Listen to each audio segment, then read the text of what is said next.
In-depth journalism in the Memphis community, the Daily Memphian is of Memphis, not just in Memphis, and seeks to tell the stories of this city.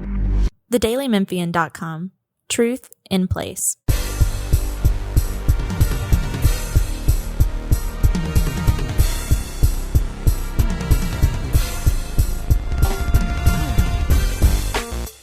Welcome in to another edition of the Daily Memphian's Tigers podcast. This is your host for the day, Drew Hill, usually the host of the Daily Memphian's Grizzlies podcast. So I'm jumping on with Frank. I'm jumping on with Parth. We're going to talk a little bit of Tigers. We're going to set up next week. We're going to talk a little bit about this week this past week, I should say, in football season. And we'll get to Parth in just a little bit to break down Memphis's exhibition against North Carolina. But first, we'll start with you, Frank. First of all, Frank, how are you doing? How's the season going? How's it been so far? It's been an interesting one, to be honest with you, right? Because everybody was expecting this high-powered offense leading into the year from Memphis, and it's kind of changed into this defensive-led team. And then you look at the record, 5-1. You can't be too upset at that. A lot of people would have expected 5-1 at this point, but they would have most likely projected a loss at FSU. The loss to Navy is an interesting one because now Memphis is in a position where 5-1 is not bad, but 5-1 looks like you could be out of the conference championship depending on what happens with Navy and Army. So it's been an odd season. I don't think anybody expected Navy and Army to be this good. So we'll see how the back half of the season plays out. How would you characterize Ryan Silverfield's mood, or Ryan Silverfield's, I guess, assessment? What are the vibes you're getting from him as far as the way this season has gone? Do you get the sense it's been disappointing at all? Has it been about what he expected? Have they surprised him in any ways? I guess what's the sense there? Are you picking up anything on just the vibes around the team at this stage? No, I don't pick up a disappointment. I mean, it's hard to be disappointed when you're 5-1 and you've got to win over a power conference team, even if it is a watered down FSU. It's still a power conference team. So I don't sense a disappointment. I do sense a little bit of frustration out of him from the special teams, the field goal kicking unit. He acknowledged that the offense isn't necessarily as explosive as it was last year and everything, but he doesn't seem overly concerned about that. Probably because they're still winning games, and then he's able to count on his defense a little bit more. And so I'm not sensing a high level of concern from a 5-1 team, but I will say that we'll we'll know a lot about where this offense and where this team is going to go after North Texas, because that's Yeah. that's a high-powered team, and so the offense is going to have to ante up. No matter how well the defense plays, the offense is going to have to do its part. Yeah, you're kind of touching to all the points I wrote down here before we were going to get started. So I'm glad we're on the same page.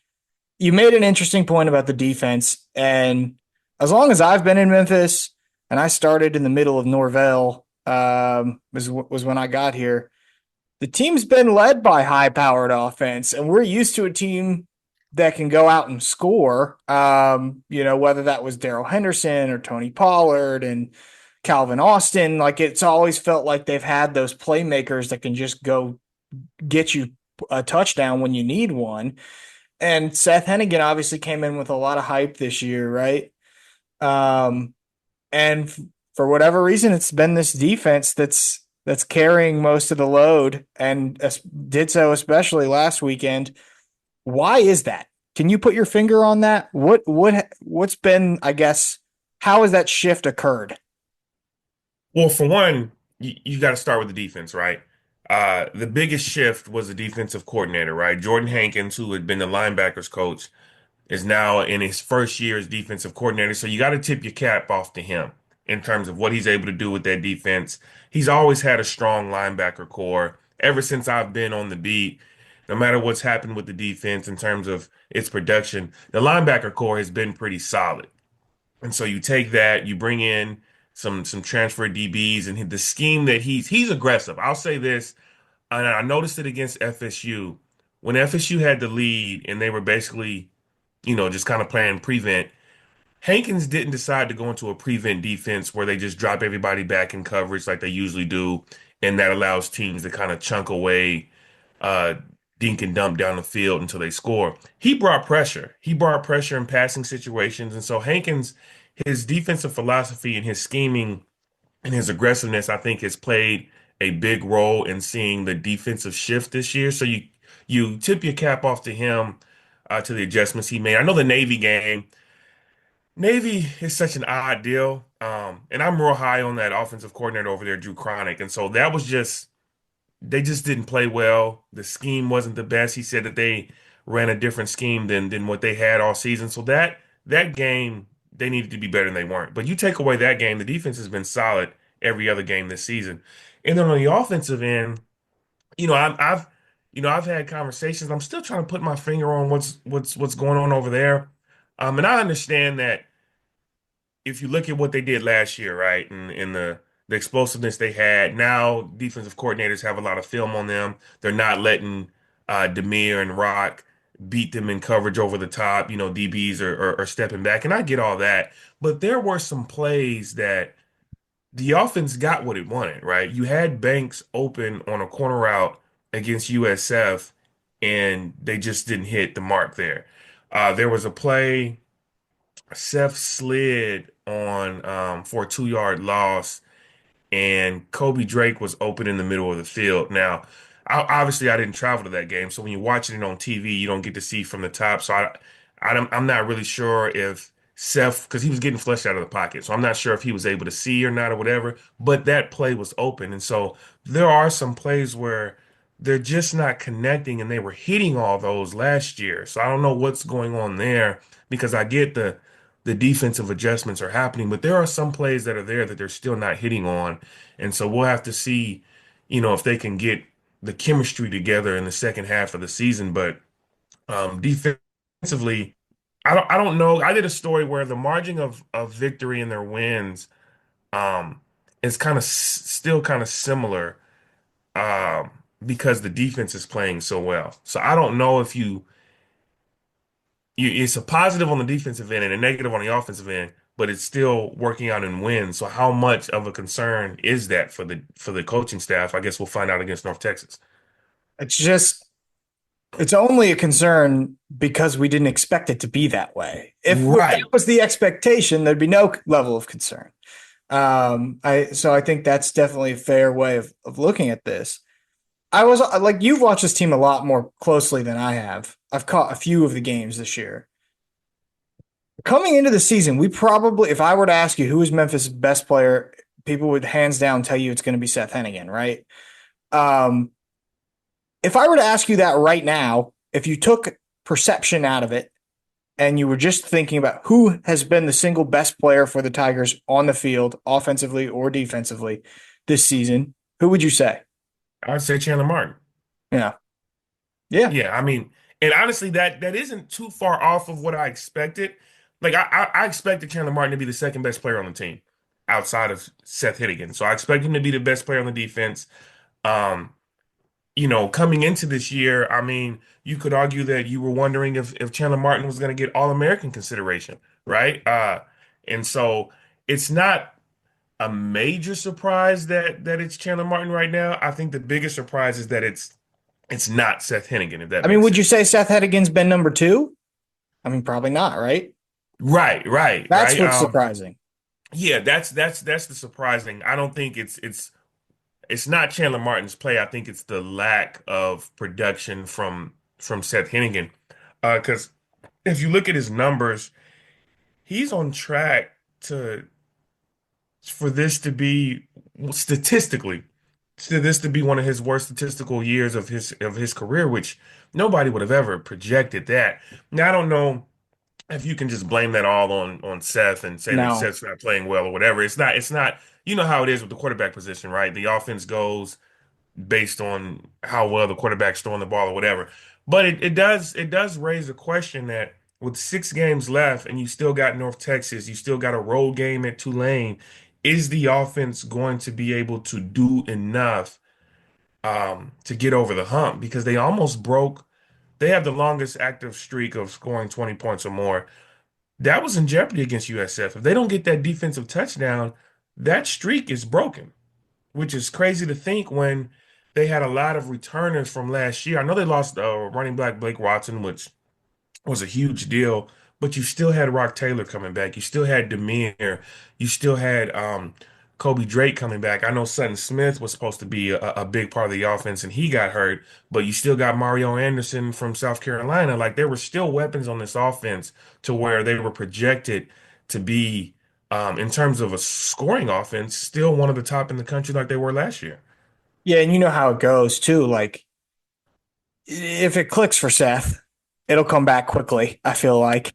And the second thing about that is like we can say, Seth may not be one of the top 3 best players on this team so far this season, but without Seth, they're not 5-1. With another quarterback, they're probably not 5-1. He made some big plays in that Florida State game too.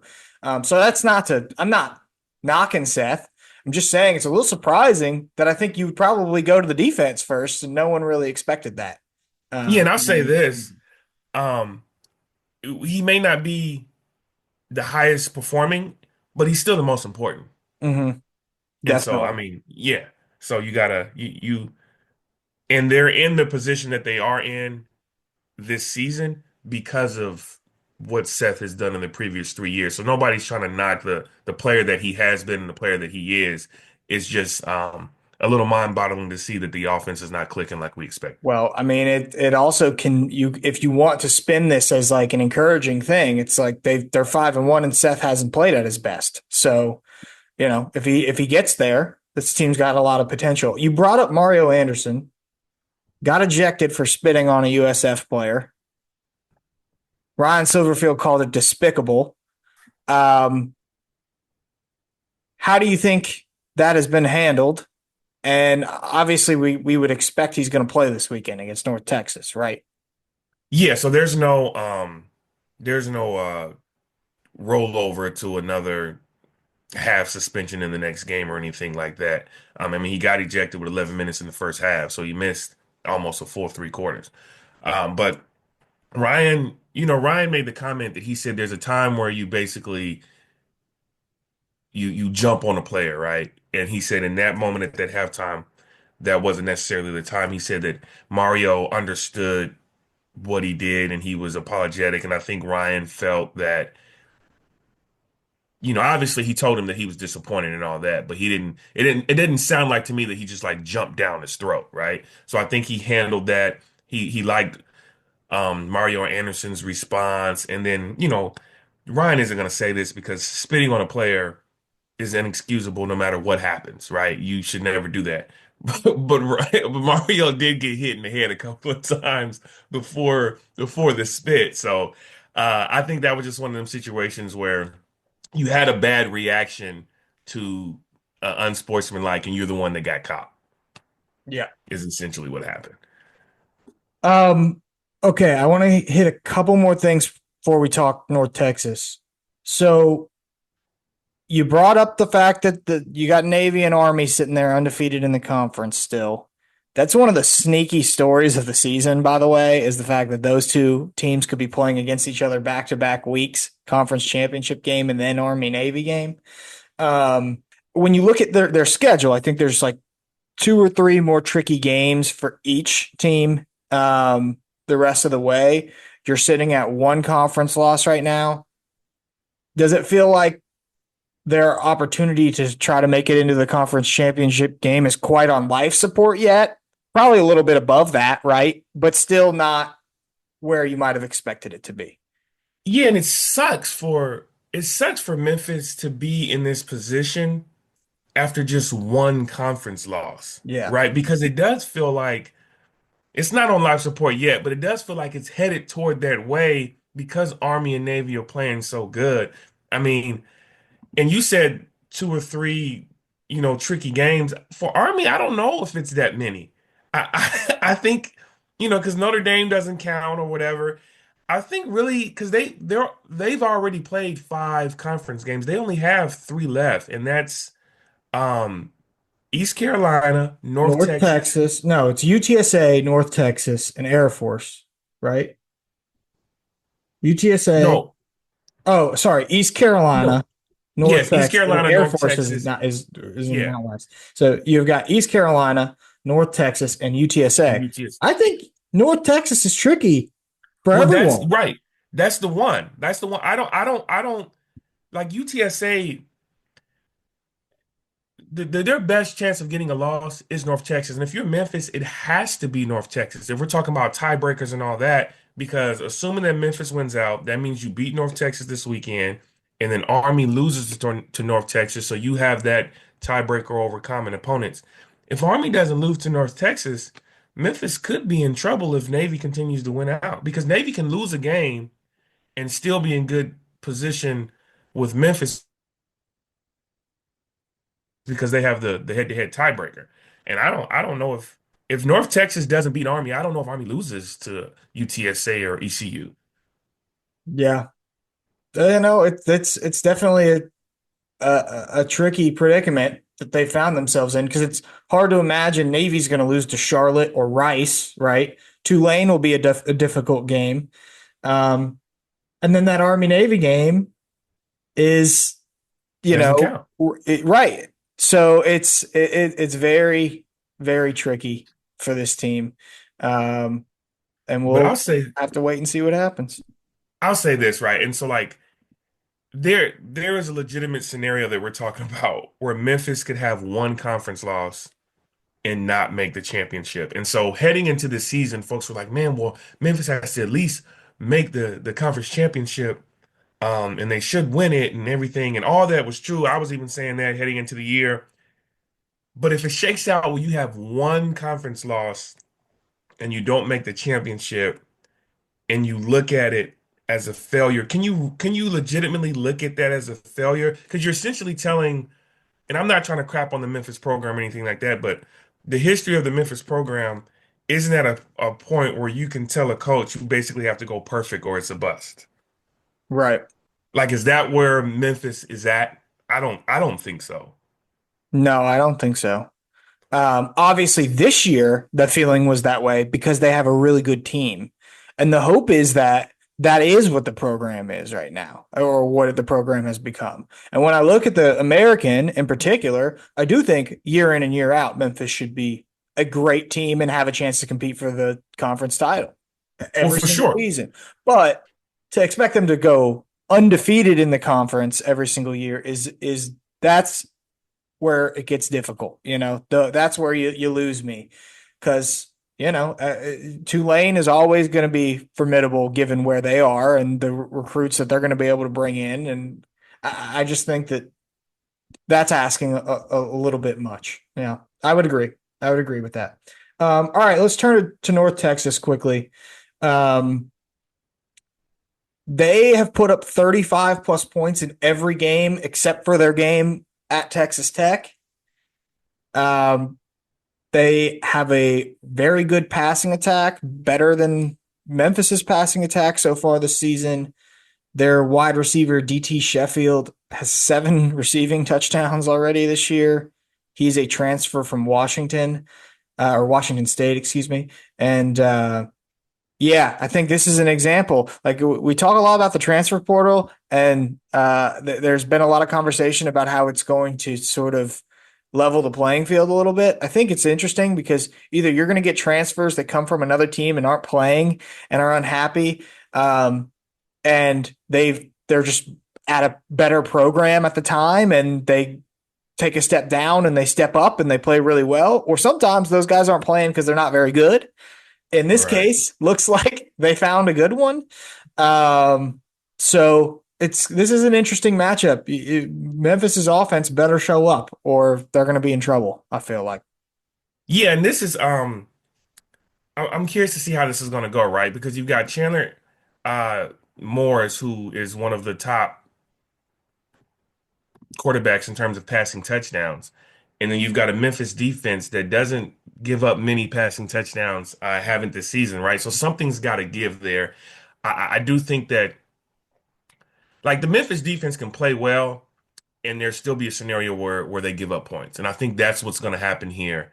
And so the Memphis offense just has to come through. And honestly, I'm gonna go out on a limb, and like you said, at some point you expect this offense to click. The talent is there. I still think Seth is a great quarterback for the program.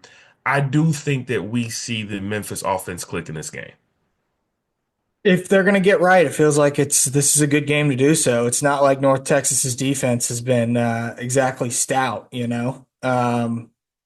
They played well in a few games, but they gave up 38 to South Alabama, um, gave up 66 to Texas Tech, and then 37 to Florida Atlantic a week ago. So there's opportunity there, I think, for sure. I was a little surprised maybe when I saw the point spread on this game. Memphis as an 11.5 point favorite. I think the fact that it's here helps. And a total of 66.5 suggests there's going to be some scoring in this one. Yeah. So, it's a fascinating matchup, and it's one they frankly have to win. They have to win. Yeah, I mean, I don't think there's I think every game because of the way that the standings are shaking out, I mean, at this point forward, every game is a game that they have to win. Um, Including this one and with the spread, my guess is that everybody's expecting the offenses to be a shootout. And so I think the spread goes with the fact that you trust Memphis's defense to make stops way more than you trust North Texas's. And so if the defense can make a few stops early, maybe Memphis gets a two touchdown lead. I don't think it's going to be. I think it's going to be a touchdown difference is what I would say. 11.5 is a little high from that I think. I think that the goal here and part of what makes a Memphis football season special is having the big games on the schedule. I go back to the year that they made the Cotton Bowl and game day came and they played against SMU, right, at home. And that was just a massive, massive Memphis football game. And those sort of create memories that generate excitement around this team and generates momentum for the program. And winning that Florida State game was massive. But I think it'd be pretty important to make sure that Tulane game counts for something. And even if you lose it at the end of the season, there's not a ton of shame in that because Tulane's obviously very good. But it gives you an opportunity to have, it's one thing to play in the American and run through everybody and make a big time bowl game, and that would be fun. But it's another thing to have big games on the schedule and win them. And so I think for them, that's part of the reason why, I just hope that we can get to that late Thursday night, late November Tulane game and have it count for something. I think that would be really exciting. And that's one of the knocks that some fans had on the season last year. I mean, they went 10-3, had a good year, but I know some fans were like, well, they won the games they were supposed to win, and they lost the ones that they were supposed to lose or were a toss-up, right? You want to see Memphis win those games that some people think they aren't supposed to or whatever. They did it against, Florida State, was a big game. To your point, the only way that the Florida State game continues to matter, and the only way the Tulane game matters is if they handle business in between those two games. Um, because you don't want to go into the last game of the season and Memphis is already out of the championship game. You want your fans to be glued to the game, whether they're at the game or watching it on TV, with the hopes of playing their way. Because that will essentially be a play-in game from Memphis into the conference championship if everything shakes out in their favor. Mm-hmm. Yeah, no, that would be a massive game. And let's think about this. The reason why this team was so hyped coming into this season is because they beat Iowa State in the Liberty Bowl, right? Like, Yeah, right. that was a big win for the program. It was a big game, and like that's what pushes this program forward, not a season where you're beating who you're supposed to beat and you're losing to who you're supposed to lose to. Like, winning big games propels college football teams. And I think winning a game that really matters against Tulane at Tulane would be really fun, and it would generate a lot of excitement and keep the momentum up for Ryan Silverfield. So I hope we get to that. I hope we get the chance to see that. Well, I think that's going to do it for me and you, Frank, but we'll be back with Parth in just a second. I appreciate you doing this today. I'm glad I got the chance to do it. Maybe I'll be back. You never know. All right, man. We'll be back with Parth in just a second. Parth, man, what's up? How are you? Doing well, doing well. Been a busy 4 or 5 days. Obviously, was in Dallas for AAC Media Day on Sunday and Monday, and then flew back. Covered the charity exhibition against North Carolina on Tuesday. That was a blast. Obviously, my alma mater was in town, and it was kind of surreal. Honestly, it was pretty cool. Yeah, I mean, I don't remember seeing a televised college basketball game in at this stage, right? Like in this early of October. So I thought that was pretty cool. I wasn't able to watch the entire game, but I saw parts of the game, and I was pretty impressed. Honestly, I thought the Tigers played pretty well. Obviously, the second half didn't go the way that they wanted. But I've been reading a lot about the takeaways from the event. And generally speaking, everybody thinks that this was a success, right? That this raised money for St. Jude, and that in the end they were able to get a crowd that was pretty good. So I'm just curious, what was your takeaway of the event as a whole? Yeah, I mean the goal initially was 10,000, right? Like event organizers had said that from the beginning. But you look at where we were, 10 days ago, where ticket sales were kind of stagnant around 5,500. They didn't know if they'd get over even 6 or 7. So to have that crowd of 8,700 and some change is what I was told. That's all things considered. I think that's a success, especially given the fact that it was kind of short notice. You had about a month of promotion, and yeah, I think all things considered, I think it was a win. I think the environment was good, and it was a raucous crowd. Well, I definitely think that that's an event that people would like to happen, over and over again. It'd be great if they could make it a regular season event. I think that's a lot more difficult to do with TV structures and stuff like that. But I'm glad that a lot I of think that's people. the goal for next year. Yeah. Yeah, Yeah. I'm sure there's probably more complications if it's not an exhibition, right? But if you could do it as a regular season game, that'd be awesome. I think that would be great, and as long as they continue to get good opponents, I would love for Yeah. Memphis to do that every single year.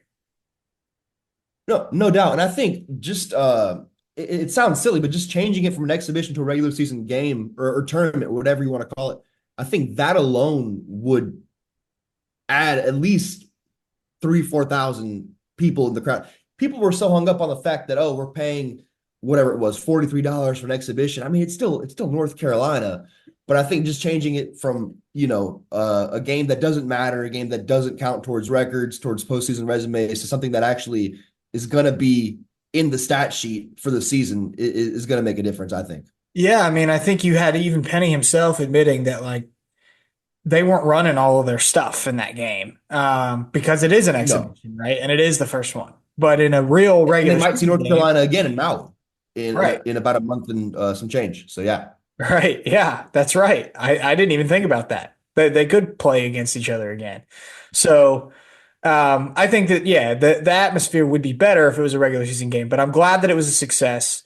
Shout out to all that St. Jude does for kids around the world. No doubt. And so it was really good to have that, to come out of that and everybody feel like they did a good job and that it was a success. You mentioned you were at Media Day. I want to talk about the game a little bit, but Media Day happened first, right?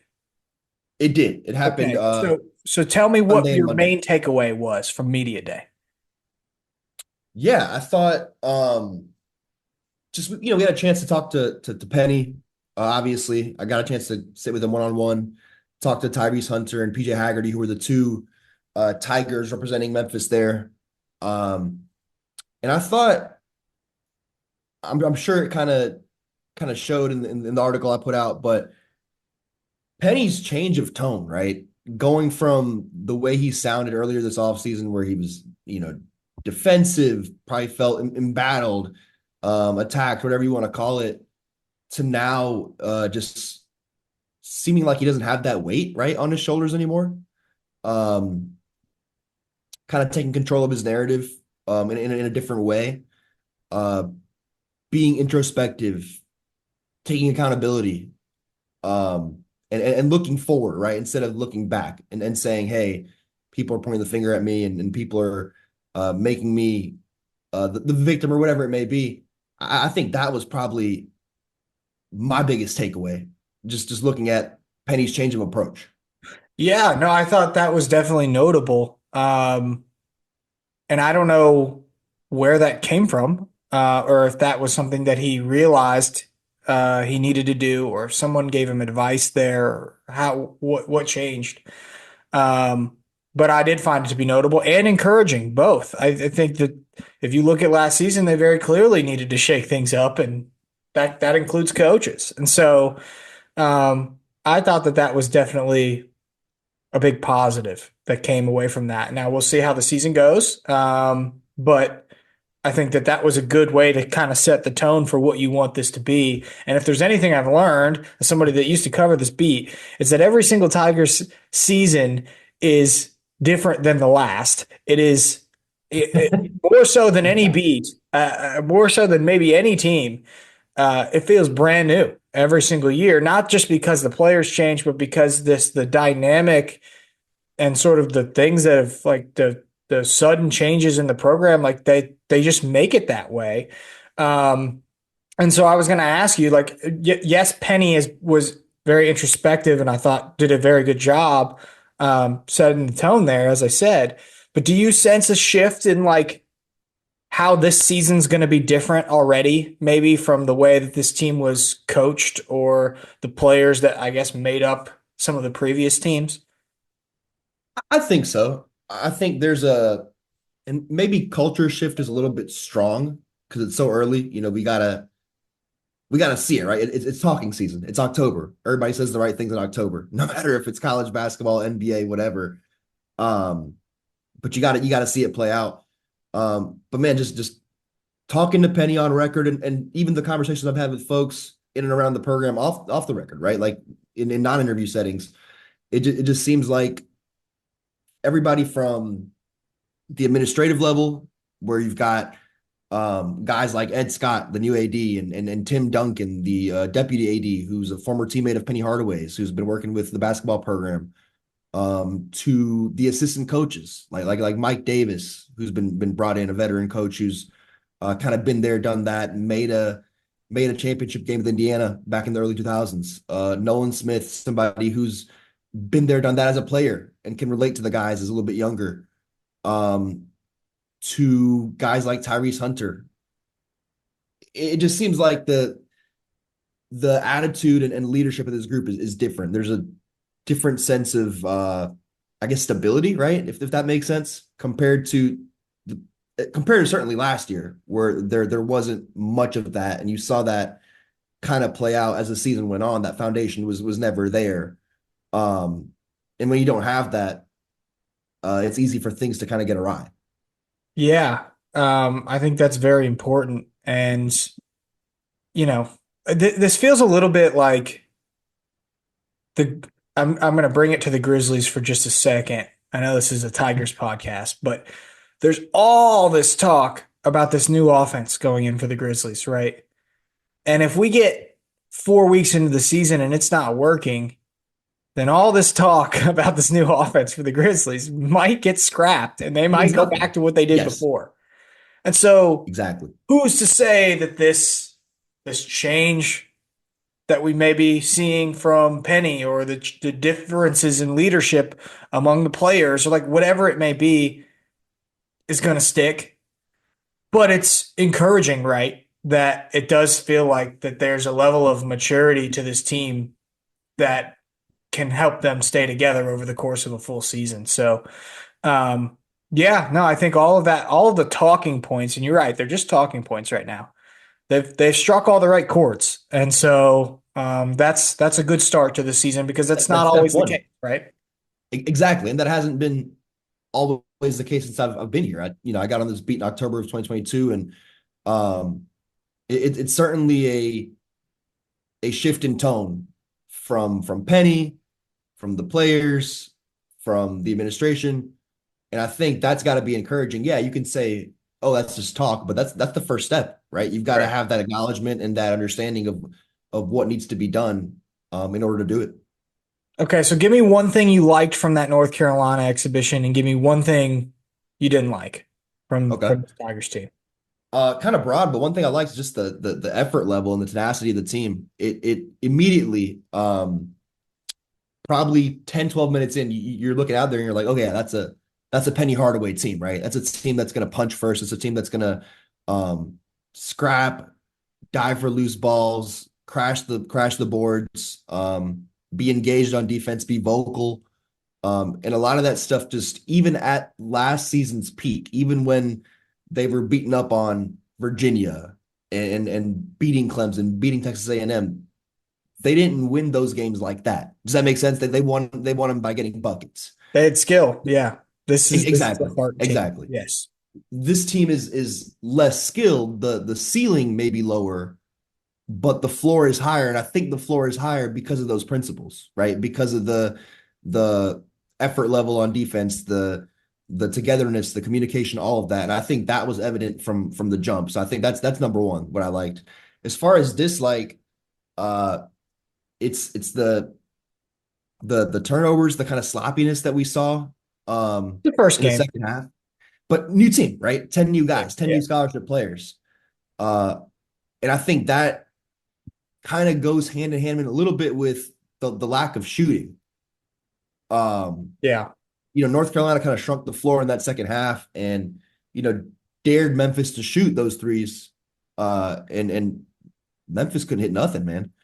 And I think at that point you're trying to force things, you're trying to drive the ball into traffic, make ill-advised passes, and you saw that sloppiness kind of show itself in that final 20 minutes. Yeah, no, I think you nailed it, honestly. I would agree. Like to have a team that plays together and plays hard is half the battle, it feels like, especially in college basketball. Absolutely. Where I am concerned, and you talked about it with the shooting, like they didn't shoot it well in one game. I'm not going to pretend to have a good enough grip on this roster to know for a fact that none of these guys are going to be good 3-point shooters. I'm not saying Oh, that. I mean, I'll tell you, like this team has out of the 11 scholarship players, this team has just two that have shot over 33% from three for their careers. Like this is not supposed to be a great 3-point shooting team. Yeah, you can say, guys like PJ Haggard, you've only had one full college season under their belt. Guys like Brock Okogie, who Yeah, also have only had one full college season under their belt. They're going to improve, they're going to grow, but it's not a guarantee. What's a right. guarantee is you've got two shooters on this team, right? So it's not going to be, I don't think, a lights out 3-point shooting team. No, I don't think so either. But my point is like I don't think we can just bank on the fact that none of them are going to improve, or we can bank on the fact that all of them are going to improve. We don't know exactly what No. it'll look like at this stage. And to me, and I wonder what you think about this, it's only slightly concerning because maybe outside of a few teams that had really dominant bigs like a Purdue per se, but like most of basketball at all levels is just moving beyond that 3-point line. And this is almost like a turn back to being a paint dominant team is not what you see college teams do nowadays. You see a lot of the top teams shoot more threes than they ever have. That applies Yeah. to European basketball, NBA basketball, college basketball, all the way down to the high school level. Because it's math, right? Like three is worth more than two. If you shoot a higher 100%. true shooting percentage and you take more shots, you've got a better chance to win the game. So that to me is a little concerning. I don't know. It feels like that's old school basketball, and it may work, but it's definitely not the direction most teams are moving. Yeah, but I mean, with with Penny, like we never really expected, right? We never expected a NATO type offense where they're jacking up 33s a game. Like it wasn't going to happen. Um, it seems like Penny Hardaway's teams are at their best when they're turning defense into offense and running and gunning. And I think this team has the athletes for that. This team has the speed for that, and the want to make that happen. So I think that's all encouraging. Yeah, no, it is. But again, at some point, that every team's going to do what North Carolina did to this team. That's just what they're going to do because that's going to be the game They're going plan. to dare you to shoot. Yeah. Yeah. And they need a few guys to step up and show that they can make them. And who knows? Like those players, as I said earlier, those players might be on the roster. We just may not be identifying exactly who they are. Who's going to improve their 3-point shooting this year versus other players? I mean, PJ Haggerty obviously stood out, which you say he obviously the number one standout. But I'm curious what the dynamic is like between him and Tyrese Hunter. Do you have a sense of like who's the leader on the team, or is that like a duo type thing? Because I think both are pretty important. No, they're both important, and we've talked to them in recent weeks, whether it be after the pro day or after the blue and gray scrimmage, and it's been, according to them, like a 1A, 1B when it comes to playing point guard, right? It's not like one guy's going to play off ball, one guy's going to play on ball. It's going to be, we're going to take turns initiating the offense. We're going to give each other a breather when needed. And we're going to know kind of what that cadence looks like. And it seems like they've been working on that. But at the same time, even Penny said that up until, I want to say up until earlier this month, those guys were on opposing teams in practice every day. They weren't working in conjunction. They were working against each other in order to kind of, make each other better, right? So that groove, that rhythm, that cadence, whatever you want to call it, is just now kind of developing.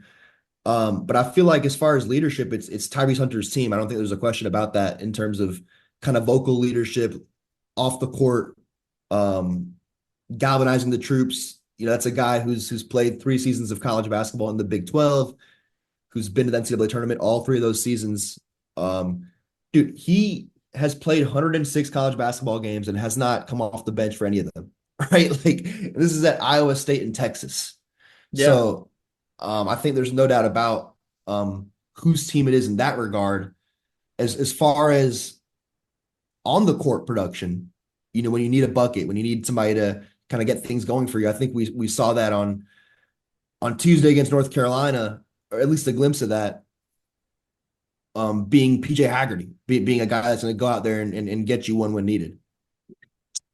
What did you make of Dane Dange's performance? I know there was some concern from some of the fans with that. Is center?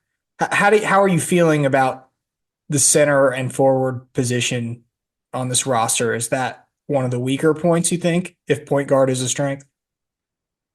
It seemed like it was weaker overall than their guard play, yes, but there's so much. Before we saw what happened Tuesday, there was so much versatility on paper there, right? Between Dane Danger, a guy who is a scorer, is crafty. We didn't see it on display on Tuesday, obviously, but that's his reputation. You've got Nicholas Jourdain. I thought he played really well. I was impressed with Jourdain. Yeah. I didn't know, I didn't know what he was going to look like coming back, but I was, especially on defense, impressed with what he did. I think he had like 8 points, 9 rebounds, and a couple blocks. Like, we're not talking about that enough, I think. But yeah, I was impressed with him as well. Musa Cisse obviously didn't play, but he's your elite rim protector. And then you got Tyreek Smith, who's a great offensive rebounder off the bench.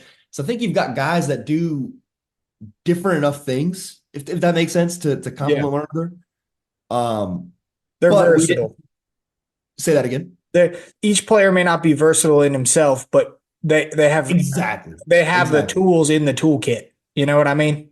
Right, 100%. But we didn't see all those tools on Tuesday for a variety of reasons. For one, Musa Cisse didn't play. Penny had mentioned to us earlier this month that he was dealing with a groin injury and he was kind of in and out of practice. So I believe that was the reason. It was more so precautionary than anything else for sitting him out against the Tar Heels. Dane had a pretty bad game. Let's call it what it is. Even Penny said so afterward. I think that's going to be more of an anomaly than the norm. Certainly you'd hope so. North Carolina plays very fast. I think that the speed is not really suited for his style of play. That's a guy that you've got to be intentional with, right? You got to get him the ball. He can do stuff with the ball, but you've got to be purposeful in feeding him. And when you're running up and down the court, it's not the easiest thing to do. Feed your back to the basket big man. Right. So, okay, so I asked you strength and weakness. So you're telling me that you think this team's pretty balanced. Is that what we're getting to? I think so. I think that's the early takeaway. Pretty good at a lot of things. Great at maybe none is my early assessment. I think that is pretty much everything from that game, unless there's something else you think we need to touch on. Otherwise, tell me what you got. How about wait. Okay, How about go ahead. Baraka Koji? Okay. Like he obviously got into foul trouble, was a little bit out of control out there, but for a guy who had 3 practices, man, 3 this summer. He practiced 3 times in June before getting that shoulder surgery for an injury that was kind of lingering from his time at George Mason. Hadn't even been cleared for full contact practices till very shortly before Tuesday's game. Even Penny said he was surprised when Baraka came to him before tip-off and said, hey, I'm good to go. So he gets out there and I think he looks the part, right? Like he fits. He doesn't look lost out there. He is a bulldog, man. He's freaking diving for loose balls. He's in your grill. He's yanking rebounds away from North Carolina players. And I think he's doing the things that Penny's going to want to see to make him a fixture in this rotation. I thought that was very, very encouraging. For a guy that got a lot of I don't want to hate is not the right word, but caught a lot of flack. Alex Lomax used to do those things for the Tigers. I knew exactly where you're going with that. Yeah. When he was younger, especially like those early years, like that was how he made a stamp. And so as long as he can continue to do that, that is definitely a piece that this team will need. And as we said, this team may not be as skilled as past teams, but if that's the way that they're going to play on a nightly basis, a la a team like Houston, you can win a lot of basketball games playing that way. So, certainly in the AAC, you can win a lot of basketball games playing that way. Yeah. Anything else you're working on in particular? Any thoughts before as they approach the regular season? Like what questions are we still asking as we kind of hit the start of things? Yeah, I think, going into this final exhibition against Alabama on the 28th, you got 11 days from today. We're recording this on the 17th, obviously, of October. I want to see if we see more of the full arsenal, right? Like Penny said after the UNC game that, this is me paraphrasing, but he said that was not Memphis basketball. That's not what we do. He said, in fact, it's not even close to what we do. Well, October 28th is very close to the start of the regular season. On November 4th against Missouri, when Mizzou and Dennis Gates come to town here at FedEx Forum. I'd like to see more of what they'll do in the regular season against Alabama. So I'll be looking for that, certainly. I also want to see what this team looks like when Musa Cisse is back. Yeah, it's just one player, and he's not the most offensively inclined player at all. But when you've got a guy like that who's, a true 6'10", 6'11 guy, elite rim protector back there, does that give your guards more freedom, right? Like to play aggressively, to take risks, to play the way Penny wants them to play, knowing that, hey, if we take a gamble and, we get burned, there's a freaking beast back there who's going to clean our messes up, right? So I think that's going to make a difference as well. Seeing this team at full strength, seeing Baraka get more comfortable, and then seeing that playbook offensively kind of open up and have more structure. It's going to be fun, man. It could. I'm excited. We got the potential for a very fun Memphis Tiger season. Before you know it, dude, you'll be sitting on the beach in Hawaii. So that's not too bad. No doubt. Right? Not bad at all. Oh, Vegas is coming up, man. November. Oh, and 9th. Vegas. Hey, look, I'm a Vegas veteran. We know. We know. I'm out in Vegas for Summer League every single year. And I know how to have a good time in Vegas. Like 2-day maximum though. You know, 2 days of fun and no fun. Well, that's what I'm doing. Yeah. That's it. That's the rules for Vegas. But no, man, I'm looking forward to it. I'm looking forward to reading your stuff. Everybody, make sure you go check out all of Parth's stuff over at the Daily Memphian. While you're at it, go check out Frank's stuff as well. He had a notebook yesterday after practice, so we will have all kinds of Tigers content over there. If you want to keep up with what's going on with the Memphis Grizzlies, you can go check out our Grizzlies podcast. Chris and I recorded earlier this week, made our NBA season predictions. I picked the Thunder, Parth. I picked the Thunder to win the finals. Give me a real quick NBA Finals winner. Who do you got? NBA Finals winner. Okay. Yeah. Oof. Man, put me on the spot here. Give me a team. Ooh. Let's go. Celtics? Thunder? Let's go Celtics repeat. Celtics repeat. Okay, you heard it there, Parth. Celtics repeat. So if you want to go read about the NBA, go check out Chris and I's stuff over at the Daily Memphian. Go check out our podcast and check out all the other Daily Memphian podcasts as well. I was also on the food podcast yesterday talking about home recipes and my favorite places to eat in the city. But that is going to do it for us today. For Drew, Parth, and Frank, we are out of here, and John Martin will be back next week. Thanks.